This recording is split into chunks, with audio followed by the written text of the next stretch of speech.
So yesterday's video from the Crash Course website was a little introduction to this idea of electric charge and static electricity.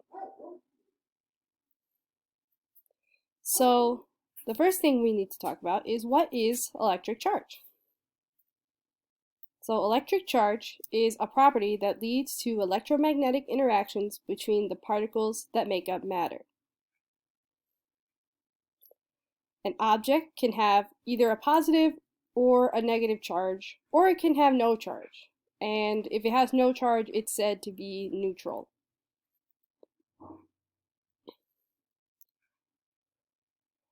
All atoms have a dense center, as you know, called the nucleus, which is made up of protons and neutrons, where a proton has a +1 charge and a neutron has no charge. And you should remember all this from our discussion about the atom before we even got into this COVID thing. And then, if you'll remember, you have your protons and your neutrons in the center, and then your electrons are kind of floating around as a cloud outside of the nucleus, and they have a charge of -1. When the atom has the same number of protons and electrons, the atom has no overall charge and is said to be neutral. Generally, atoms exist in their neutral state. So you should always sort of assume that an atom of oxygen is in a neutral state, so it has the same number of protons and neutrons.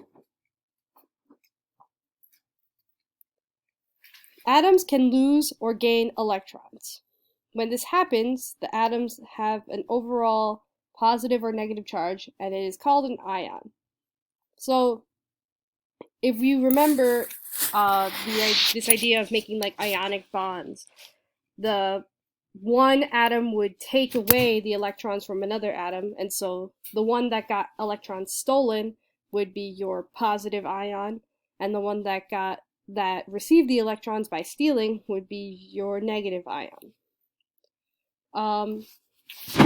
And it's really important to remember that only electrons can move in this case. So as I was saying, positively charged ions have more protons than electrons. Negatively charged ions have fewer protons than electrons. And the overall charge of an object is the sum of the charges of its atoms. But just to circle back a little bit, it's really important to understand that only the electrons are going to be moving because they're on those outer shells. So you're never going to lose like protons or neutrons, at least not in a normal setting. There is like radioactive decay that you guys learned about, but this is not what we're talking about in this case. We're talking about just the movement of electrons, which is what typically happens for charges to occur. So what affects the electric force between two objects?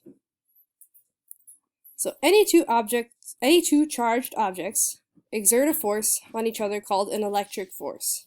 So as you remember, a force is a push or a pull, as you guys know. And electric force acts between objects even when they don't touch. And that's because of this idea of like an electric field. So there's like a region of influence that a charge will have that as you get farther away, it gets less strong, but it's still there. So if you're really close to it, obviously like you'll feel the charge acting really, really strongly, but then it gets weaker and weaker as you get farther out.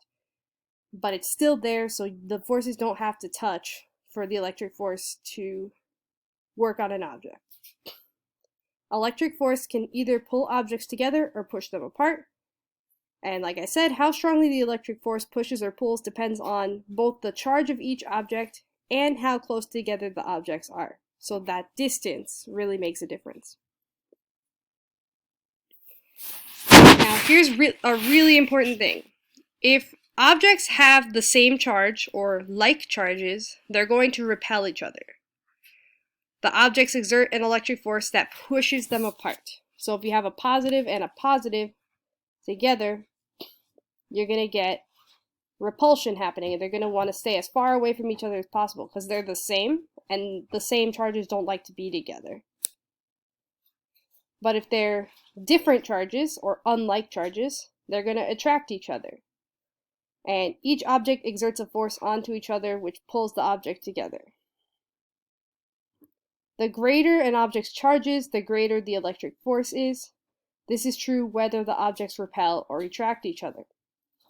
So what that means is if you have like it's the difference between having like a small little golf ball size of positive charge versus just like a wall of positive charge. The wall of positive charge is obviously going to exert more electric force than the golf ball.